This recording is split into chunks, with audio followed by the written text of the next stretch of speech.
choose to go to the moon in this decade and do the other things, not because they are easy, but because they are hard. Because that goal will serve to organize and measure the best of our energies and skills. Because that challenge is one that we're willing to accept, one we are unwilling to postpone, and one we intend to win.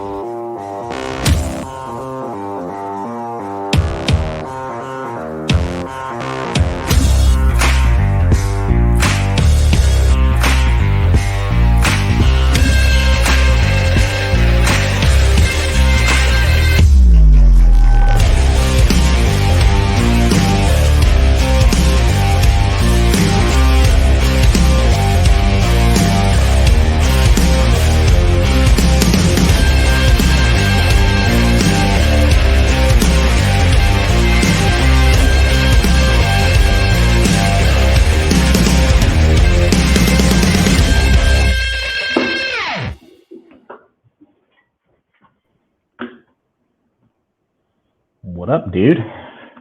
What up, Doe? What up, Doe? Let's go. What's My good? man, even sickly, you don't turn off. Bruh, shit. You would have saw me the past 2 days, I'm on my deathbed, bro. I got that IV drip that saved my life. I love it. It worked, huh? Oh, it worked. I woke up today like, let's go. But the other 2 days, I was like, kill me. Oh, my God. So if I'm confident shit throughout this, it is what it is. Hey, it's all good. Good morning, Syndicate. If you don't know, it's Joey YAK. Already know. My dude, one of my favorite people, man. Joey and I have known each other now a couple years. Really getting to know each other a lot the last 6 months. But we're introduced to each other, I don't know, a couple years ago through a networking group. And one of my favorite things, dude, is like, you're just always you. And dude, especially in my industry, but I think in a lot of places, business especially, dude, everybody's like, you just don't know what you're getting sometimes with people. You know what I'm saying? I've hung out with you at crazy times, off times, getting ready, in front of the camera, behind the camera, and you're just authentic as it can be. So I appreciate you getting on, and we're having a lot of fun together. So yeah, dude. Yeah, for those that don't, sure. Yeah, absolutely, dude. For those that don't know, Joey has a cool story. I'm gonna let you tell most of it, but this dude is like super creative guy. Just try to figure out life and found his way through hustle to start making a great living in the commission world. He's has a background in music for sure. Has probably not. He's been through some stuff in life. I'll let you share what you want to share. Has overcome some cool things.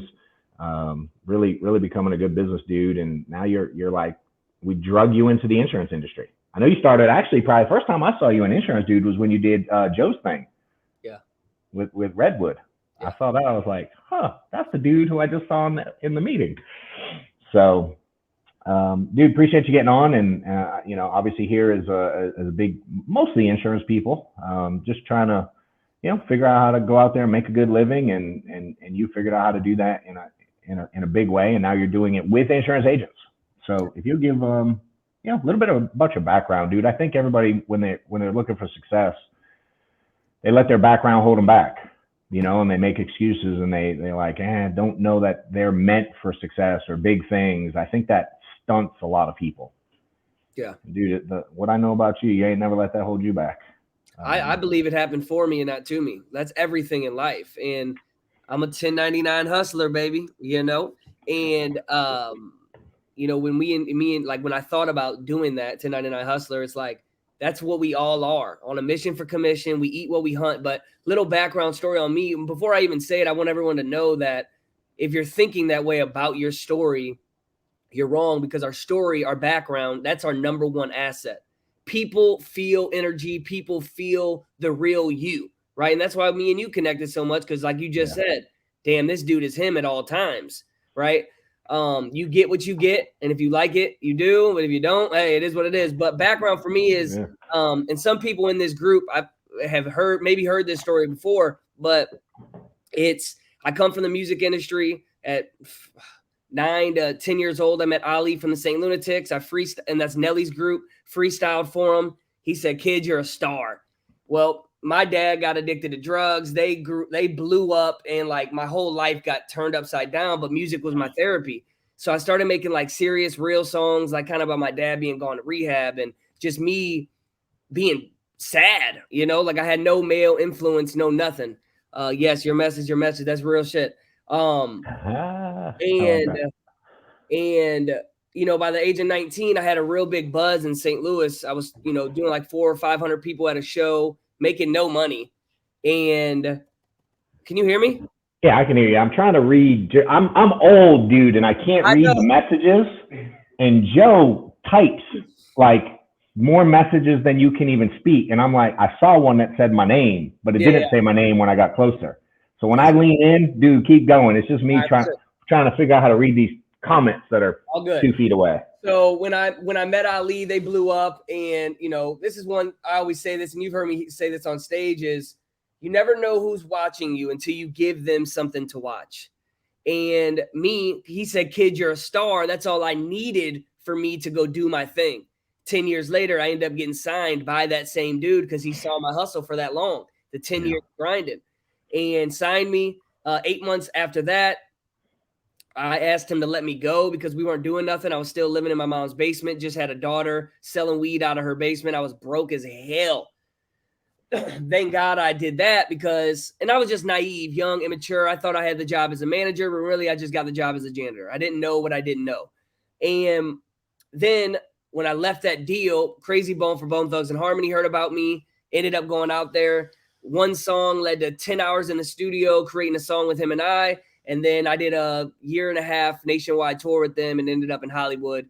I realized, hey, if you ain't got that foundation built on the inside, that outside don't matter. I was running with some people that, they lived a lifestyle that I wasn't about. We had tour buses wrapped. We were in Hollywood. I was doing the damn thing. And what I know now is God was saying, you're Hazelwood, not Hollywood, go back home. And Hazelwood is a small town like outside of St. Louis. And it took about 12 to 18 months to really listen to that. And I left it all behind and came back home. I didn't want to sell drugs or anything like that and sell weed. And my buddy hooked me up with some credit cards, like got me on his trade lines. I got $60,000 worth of credit cards on trade lines. And I was like, all right, this is how I'm going to personally invest in myself. I got sober. I found faith. I still have not drank alcohol in 6 years. June 30th, 2016 was the date that I rebirthed, I like to say. And for this guy to live, that guy had to die. And I got into sales. And when I got into sales, that's when I realized, wow, I am on this mission for commission. I've been in sales. I've been a closer my whole life. I've been selling me my whole life. Yeah. And that's the biggest thing, is the product is a bonus. People buy from people. Became the #1 sales rep. Had that entrepreneur itch inside of me. I was making songs like, I'm out here fighting chargebacks. All that commission that I made, they wanted it all back. And it was at the call center I was at, and people were bumping it because all of us were fucking up on chargebacks. And I quit that job because I just had that entrepreneur like bug in me. I went to one seminar and I was like, this is real. People live this life. That's what an entrepreneur is. Like, didn't know anything about it. And I said, that's me. I just don't have their money yet. I will be on stages like this. I will be doing this. It took me about 5 months to actually quit the job. Like, I was playing, like Red Rover, please let me quit my damn job, And I was really, really broke, really stuck in chargebacks. And I said, every time that I want to quit, but I'm like killing it, I get a little comfy. So I'm like, fuck it. So I was like deep in chargebacks, only had like $3,000 in my account, and I had 4,500 hours in 401k, and I took it all out. So I left with like $7,000. I said, I'm going all in. I'm doing podcast intros. I'm doing theme songs. And I started to attack people like Billie Jean. He was my first client. I made a song for him, stole all his footage off of YouTube, blended it with mine. It looked like we made the song together. Gave it to him, posted it on every single one of his comments. Long story short, he ended up calling me like a week later and was like, I want to pay you for that. I said, please don't pay me. Please just help me get exposure. And then he helped me get that exposure. I made $3,000 that week from that. And I said, it's on. It's fucking on. And I did the same thing. If it ain't broke, don't fix it. Attacked Brad Lee. Brad Lee was like, holy shit, this is awesome. lied to Brad Lee and said, hey, I'll be out in Vegas next week. It'd be awesome if I could pop by. He said, okay, swipe the credit card. And I went out to Vegas, slept, like I got a rental car, drove to LA because my buddy lived there, drove back to Vegas the next morning just so I didn't have to pay for a hotel room. Met Brad. We looked each other in the eyes and he's seen it. You know, real recognizes real, man. And he was like, where are you staying? I was like, shit, I don't know yet. He put me in a hotel room for 2 days, let me stay for 2 more days, and just talked with me and was like, how can you monetize this gift that you have? And me and Brad are still real cool today. He ended up paying me about $5,000 for 2 songs. And I was like, shit, this is working. And I started doing it to everybody, man. Ryan Stewman, came real tight with him. Yeah.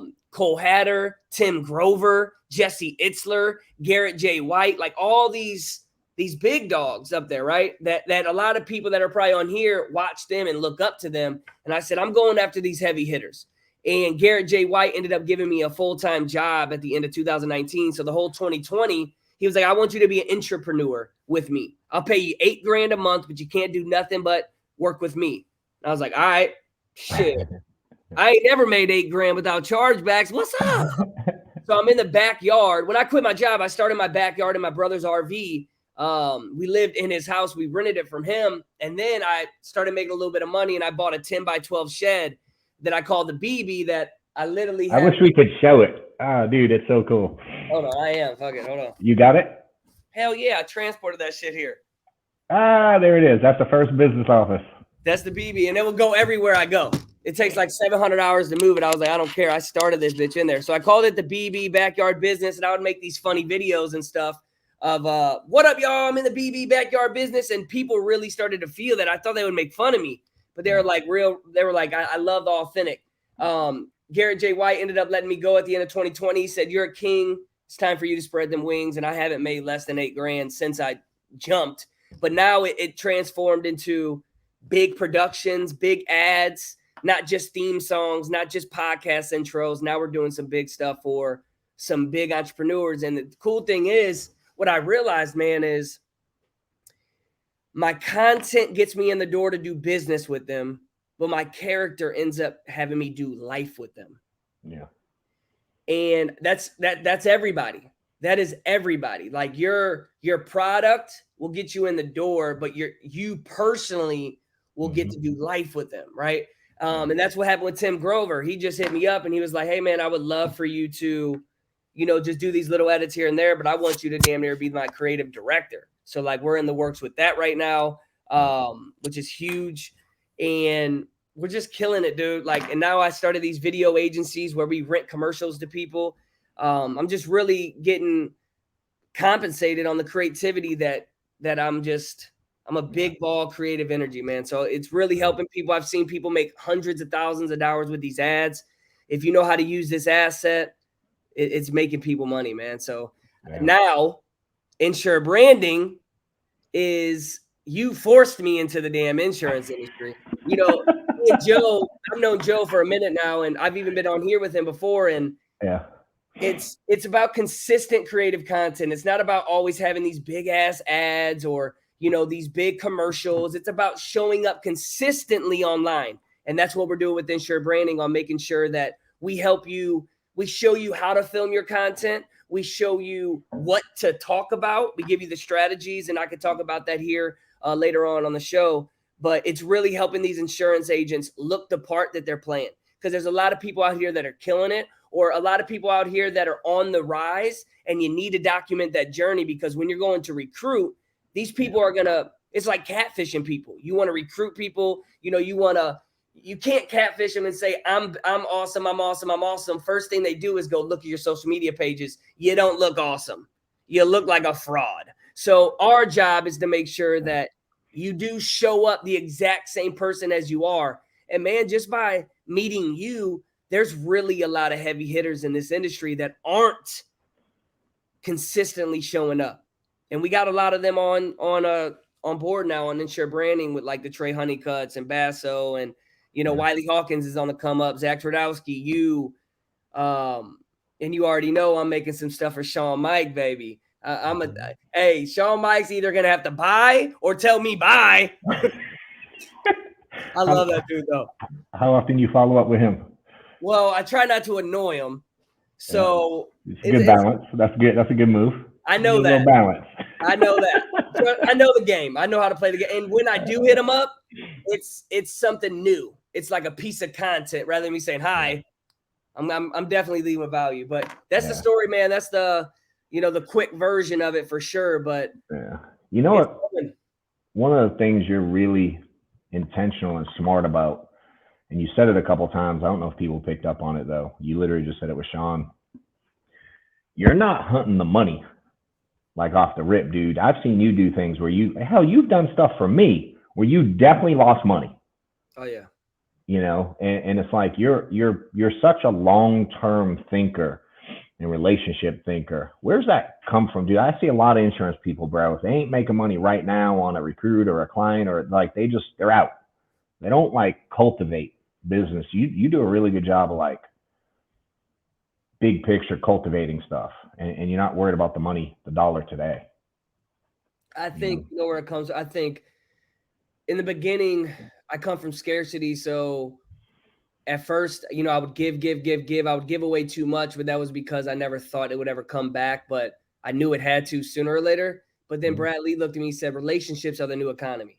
And I was like, ooh, that's fire. I felt that in my heart, And now I just knew who I was as an individual. I'm the guy that if I told anybody I'm shutting down my business, I don't want to run a business, I want to just be a W-2 employee or a 1099 hustler, and I just want to work with one person, I would have people lined up out the door to snatch me up because of the character. Yes, the content, but people want that good energy. So I know me, if I just give people all of me, the long-term play is going to be more money than this short-term play. It just is. There's going to be more money in the long run than I can get from you up front. And I'm just super tired of hustling one after another, And this year I was very strategic on, okay, I'm going to lose the battle to win the war. And I'm going to really build 3 to 4 strategic partnerships and go all fucking in. And the reason why I also did that is because I seen the results other people were getting. So sometimes when you don't see the results, it's hard to believe in the product that you're producing. Obviously, I know my shit's tight. I know it's dope. I know it's creative. But if it ain't getting people results, then you start to be like, well, who cares if it's cool, Yeah. So I think that's where it came from, is when Bradley said that, I was like, damn. But I also know that fast cash don't last. It don't. They just don't.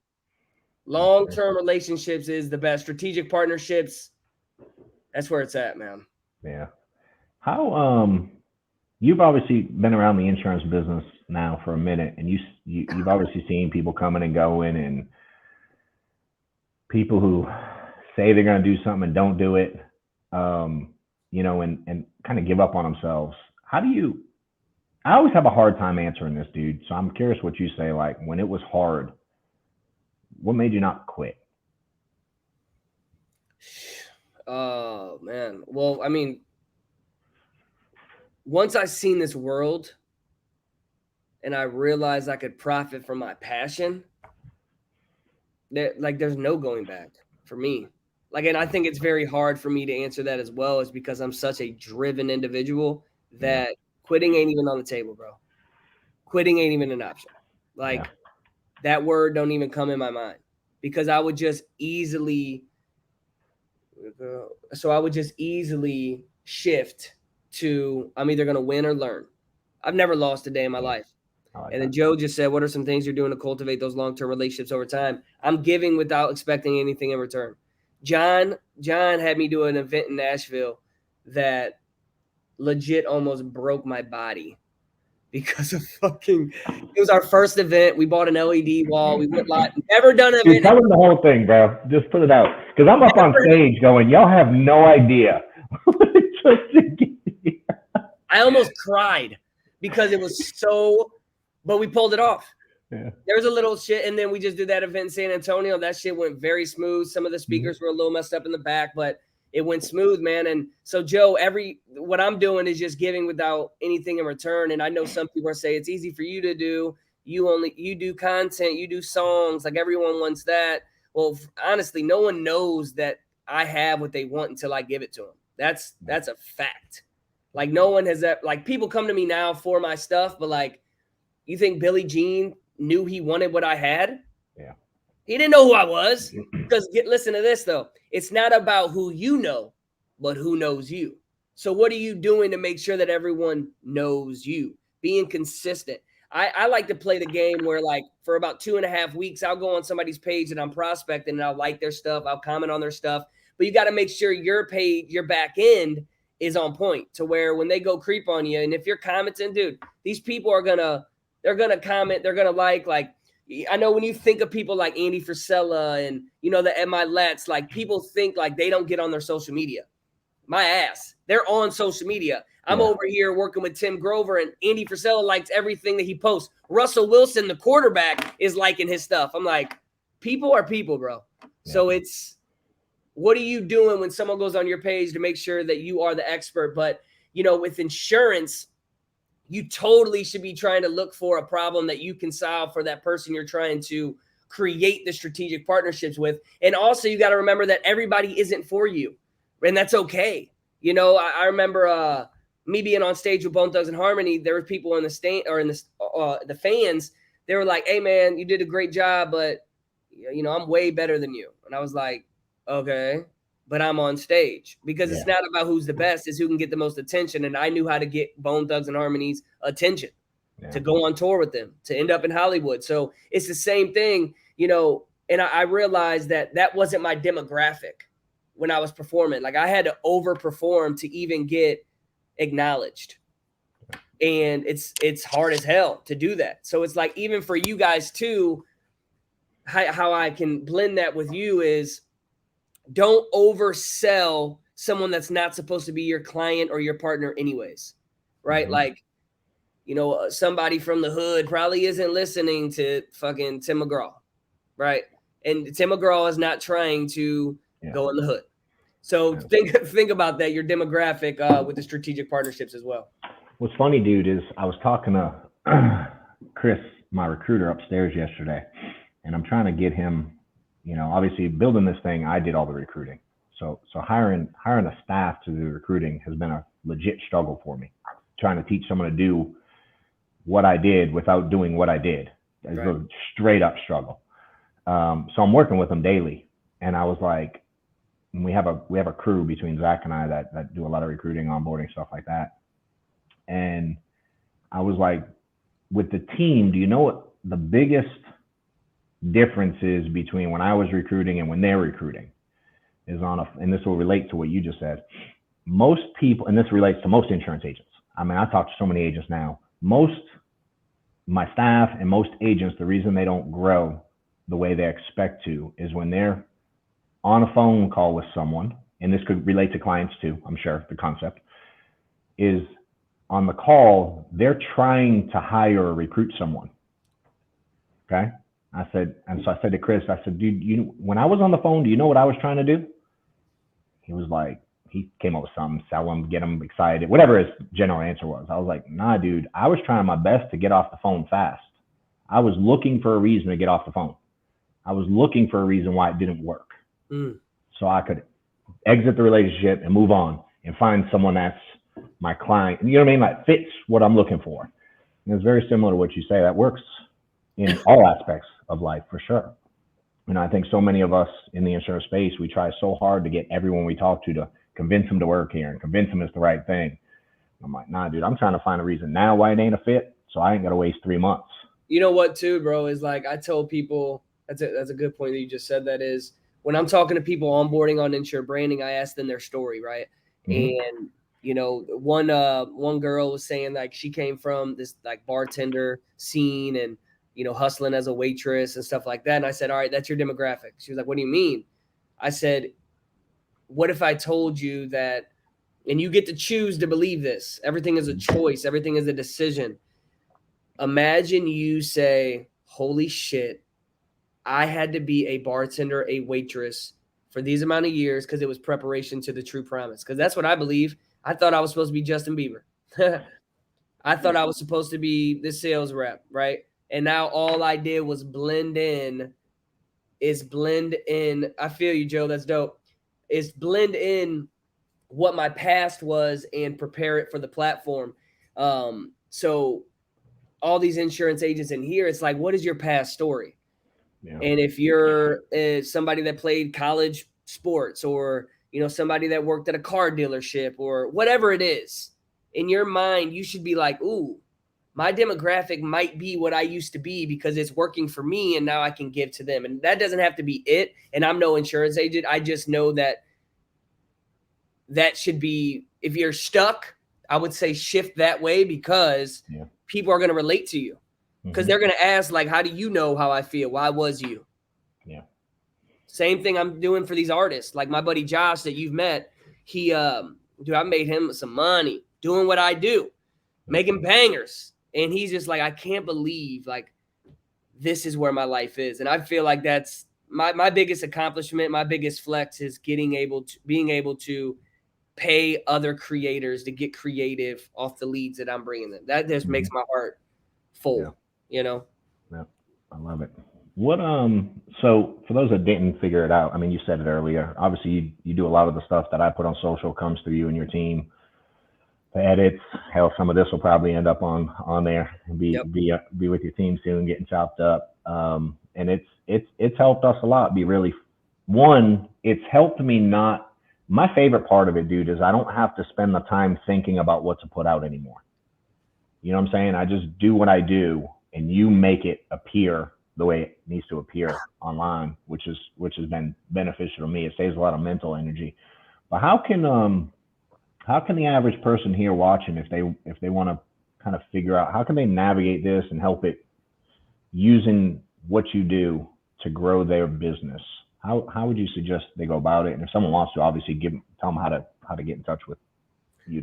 So with the insured branding, like you just said, a lot of times the biggest problems that I realize people are having is they don't have time, right? They don't want to hire a full-time person. So with us, we just say be the content, right? When you're on your sales calls, when you're in the office, or we give you the 33% rule, which I break down for you on what to film. And literally, if you follow the plan, you could sit there 1 hour for 1 month, have 3 different outfit changes, and you'll have content for the entire month. You film it on your phone. Literally, like, I made this concept to eliminate the bullshit people say about you got to have crazy equipment. Can we get down like that? You're goddamn right. But you don't need that. You need your phone up that you're probably watching this on. You put it up here. We put the captions. We put the music. The way that it's going to help you, I tell people this is something you need to do for life. This is basically your resume of who you are as an individual. Showing up as an individual that everything outside of insurance, everything about you doing the work, and also giving tips, and even giving tips on, what type of insurance you need for personal leads. And it doesn't even matter if you get the personal leads, but it's showing those that you could recruit that you are the expert. It's all a strategy. And I tell people, this isn't a do it for 1 month and watch you blow up. I've been doing this consistently for years now. And you can go check my resume of my social pages, and you can tell I am that dude that has been showing up for a long time. And that's the problem with a lot of people, is they don't want to show up consistently. They want to try it for a month or two. So if you're somebody, it's insurebranding.com, and anybody on here, we just set it up, that wants to test it out, you get 12 to 15 pieces of content a month. We'll do everything for you. All you do is take 1 hour. Or if you have podcast episodes like this, or you from stage, like, send us all the material. We'll give you 30 days free. Just make sure you do 1 month after that. But since we're on this, and I love Joe, 30 days free, and we'll do your social content for you. We'll post it for you, all that. But it's going to help your business grow just because you're consistent. And people are going to keep coming back to find you and seeing you showing up. Because remember, it's not about being the best. It's about who can get the most attention. Yeah. And, you even said it, like, if you're talking about client stuff, I've seen some people get frustrated. They don't suddenly get 20 client leads a week. I'm like, yeah, but the clients you are writing, they're definitely looking you up. And if you're showing up as an expert, that probably keeps a lot of stuff on the books that you wouldn't notice. And that's the thing we were talking about earlier, is people are looking for, like, I do this and I make this. and they don't see all the stuff behind the scenes that cooks and creates revenue and business opportunities that are more indirect reasoning. You just said something. I don't know why we haven't thought about this before, but like even the people that they are writing, if they have their ducks in a row on the back end, you know, and I don't know how all the writing process is, and I don't even know if you're on a legal aspect, if you are, but like I would be adding all my clients on my Facebook, on my Instagram, like, you know, like I would be selling it as a, hey, you're my client. And I always want, you know, people to, I want to follow your journey, whatever the word is, you know, whatever whatever it is, but to get you friends with them. So now they're seeing you showing up, and that is even going to give them a better rapport with you of like, damn, that's my guy. And they might even share your stuff, or they might share it to their friend. Like, hey, he's the one who wrote mine. Yeah, money. Yep. I'm going to tell all our clients to start doing that. I love it. They should. You know, and it's like, I can look back and go, man, I missed that piece. I didn't see marketing and personal branding when I was in the field. You know, I haven't been in the field in almost 6 years, dude. I look back now and I'm like, oh my God, I could have had so much content during that stage. And my excuse is it wasn't what it is today. And we just didn't foresee it. Yeah. You know, but that's why now, dude, I get annoyed when I don't put out something every day. I'll be like, yo, Ron, where's the video today? I'm like, we're trying to go every day, dude. And I record enough content. And that's what I see a fear of a lot of people is like, they don't know what to say, or they don't want to look weird, or it's like, dude, if you're just you know what I'm saying? I always say clients ask you questions probably every day. That can be your content. If you're recruiting and you want to talk about building and scaling how to do that, agents ask you questions every single day. That's how my content originally started. Any questions I got, I would go, dang, let me cut a video on it. And you can look back at some old stuff. It's literally me sitting on my back porch, hat on backwards, hoodie with the phone up, you know, and just recording, answering questions that agents were asking me. Or clients. So when the next one, I did it more with agents. When the next one asked, I'm like, here's the video, check it out. If you got any questions, call me back. Mine allowed me to scale. So I didn't have to spend 15, 20, 30 minutes explaining a concept with every agent that asked, given the percentage that don't stick around. So that helped me grow the agency, you know. And then by default, dude, I didn't know it was going to turn into what it turns into today. That everywhere I go now, someone's like, dude, this video you made in 2016 helped me sell X amount of policies this year. I didn't see any of that. It was literally so I could have my time back, you know, and because I couldn't spend enough time on calls with agents. So if you're struggling with content, it's like, use that. Just like if you're in the business, you get questions every day. Yep. You know, just make it with that. One thing I want to talk about, a couple things.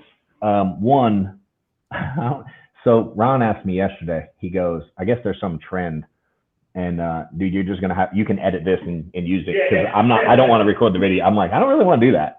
He goes, I guess it's like, what are you going to leave in 2022 or something? There's some trend. And I started thinking about it, and I'm like, dude, I struggle with that because I'm not like a New Year's resolution kind of guy. Me either. And that's why I want, because weird enough, me and you said, and I don't know if you remember what you said the other night, but I do want you to bring it up. So I'm sitting there thinking about it as he's asking me to do this video, and I'm like, dude, those of y'all that are waiting till the 1st to do whatever it is you say you're going to do this year, isn't that starting off the year with procrastination? Like right off the rip? Like you're already waiting until the 1st. Why not start now? Like whatever it is, you got to let go of. So for me, I'm more of like if I did something stupid, I just let go of it right now and fix it.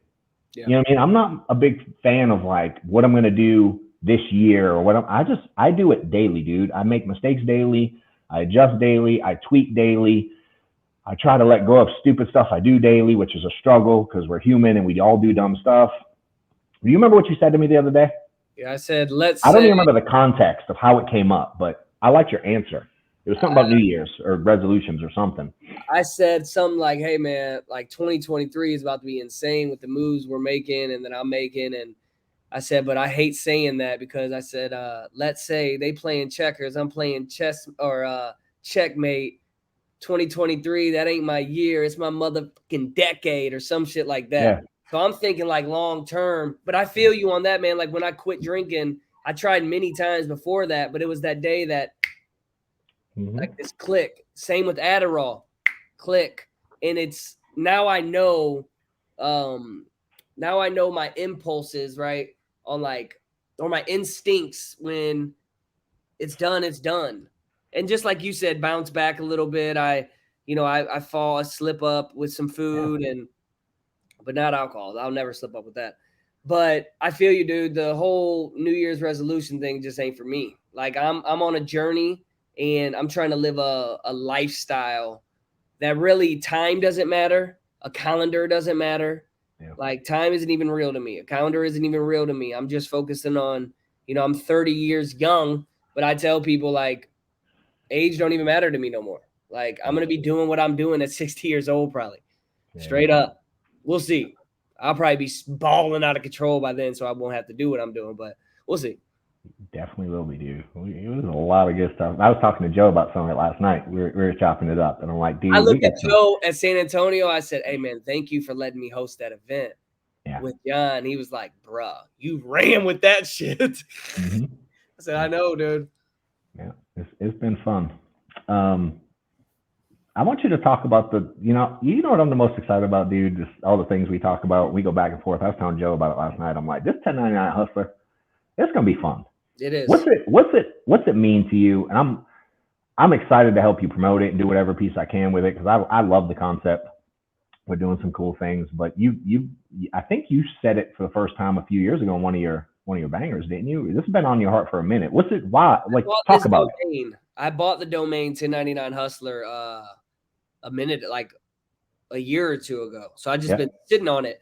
But it's literally for sales reps, for people that are on a mission for commission, that eat what they hunt, that don't have a W-2 salary, right? They are someone that wakes up every day and by any means they have to go get it or they will not eat, right? So I realized like from all these events that I've done and just talking with people like you, like the people that are on a 1099 grind, they're a different human being. They are. They're somebody that is a by any mean person, and you're either gonna sink or you're gonna swim. So it's anybody that's an entrepreneur, anybody that's self-employed, anybody that's a sales rep. But at the end of the day, man, it could be an entrepreneur as well. I don't want to limit to anybody because the whole vibe of this thing is, you can have a W-2 job, but you have that 1099 grind in you, right? Mm-hmm. You're an entrepreneur inside of a W-2 job. So it's just a mindset. It's a lifestyle. We're creating entrepreneur music. We have a whole album coming out January 30th, like rev up that revenue. I'm on a mission for commission. Where the leads at? I ain't going back being broke. Like all stuff that we can really vibe to because music is the sound of a feeling. So when you're headed to the office, when you're in the gym, before a sales call, at an event, you're going to bump entrepreneur music and not trap music talking about selling drugs and shit. We're going to talk about closing these leads down and having a pipeline. Hey, he got it, baby. Let's go. I got the hoodie. Dude, this thing is so, bro, this ain't one of them cheap ones. No. You get that gear and it's like, it feels like you're putting on a cardboard box. Bro, it's so fluffy on the inside. I don't even have a shirt under this. It's that Bella stuff, whatever it's called. What's it called? What's the name of it? What's the name of that? Who makes that thing? Canvas. Oh, Canvas. That's what it is, Canvas. I like them shirts. Y'all know I wear a lot of stuff. And so sometimes I get them in the mail and I'm like, God, it's one of them cheap ones. I don't even put it on. Right. Well, that's the thing too, is like that, the people wear stuff that feels good on them, right? But this has been on my heart, man. And what's really been on my heart is the whole entrepreneur music thing. I just didn't have really anybody to do it with. And, that's why a lot of the people watching this, you said it at the event in San Antonio, like you're really one relationship away from something massive, man. Legit. Like you are. And you were one of my relationships that really opened up me to a whole new industry, but also just that, man, relationships are everything, man. Like for real. I look at you like a big brother now, right? It's like you guys just don't realize who is out here. And if you continue to show up, like I said earlier, nobody is watching until you give them something to watch. Right. And if you don't remember what John said was, we met 2 years ago, right? But me continuing to show up, he's seen some stuff. Then we met in person. It was a wrap. Deal closed, relationship built. Let's get it. So anybody that's on here, man, that's a 1099 hustler, I would love for you to support this brand. It's not about me, it's about us. And this music is us. I'm going to make the sound of our feeling known to the world. You know, gangster rap was weird too. At San Antonio, you know, somebody told me like, hey man, the motivational speech you gave for your talk was sick, bro. But that music's kind of cheesy. I said, hey, I feel you. So was country pop at first. Yeah, it was. It was gangster rap music at first. I said, it's cheesy because you're not familiar to it. Yeah. So I shook his hand. I said, thank you for your feedback.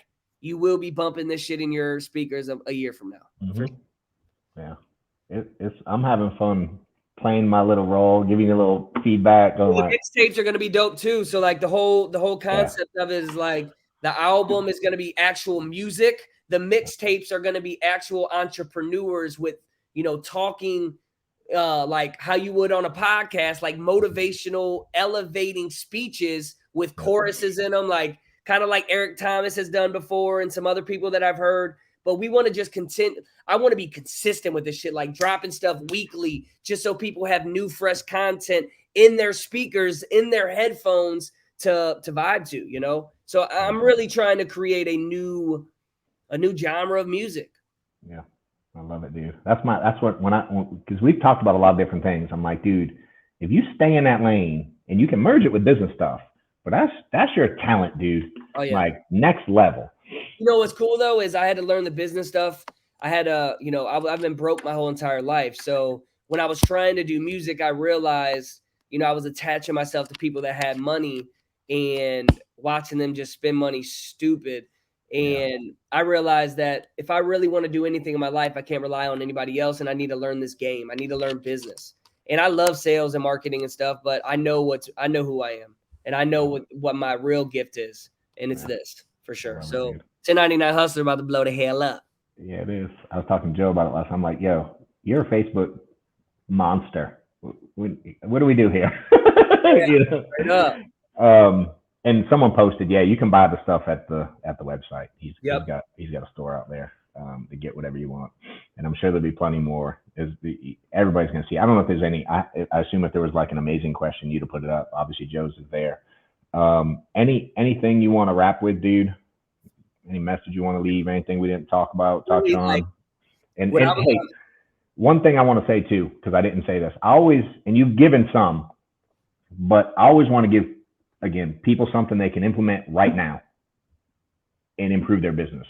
So if you can wrap that in, whatever you want to end with, that'd be dope. Well, yeah, like my big thing is, you know, how we talked about all this stuff. That's awesome. But for them to implement, it would really be to show up on camera right now today. Like I would love anybody watching this, even if you're watching the replay, to hit me up on Facebook individual, like in my inbox, and I will edit a video for you for free to just show you, right? Like, look, you might feel like you look stupid showing up on camera, but like, let me show you what we would do with that video. We'll make you look clean, baby. So it's about showing up consistently with creative content. So you hit me up in my DM at Joey YAK on Facebook, and you say, hey, I was watching, you know, the show with you and John. We'll edit your content for free. Really, we'll give you a 30-day free trial. But if you just want me to edit one video for you just to see if you even like seeing yourself on camera, we understand the pain point. So I guarantee anything that's holding you back, I will answer it and we will solve that problem, because that's the biggest thing is your pain points, my solutions, and we'll make sure that you show up consistently. Yeah, I think someone out there, I think a bunch of them should, I'm going to share it. Hold on, let me get a picture? Yeah, I got a few. I think some of y'all should go post some stuff on social, send them what you want, all good. But I'm going to challenge some of y'all. I think some of y'all should post something on social looking messy, whatever the background is, it don't matter, blurry, it don't, post stuff and tag me and Joey today. I want to see who has the balls to do it. Yeah, let's do that for sure. Yeah. Obviously, you can follow my stuff, johnwetmore.com, whatever my Instagram is. I think it's johnwetmore347. How do they find you? You said Facebook. Joey YAK on Instagram, Joey.YAK. There's a person out there that made a Joey YAK _. And they're over there, hello, how are you doing? Hitting people in their DMs. I'm like, yeah, that ain't me. That definitely Joey YAK, theyakagency.com if you want bigger stuff. But really, you don't need all that. You need insurebranding.com. And if you want some 1099 gear, it's 1099hustler.com. My dude. Appreciate your time, brother. Syndicate, Good being here again. We'll talk to y'all soon. Holla.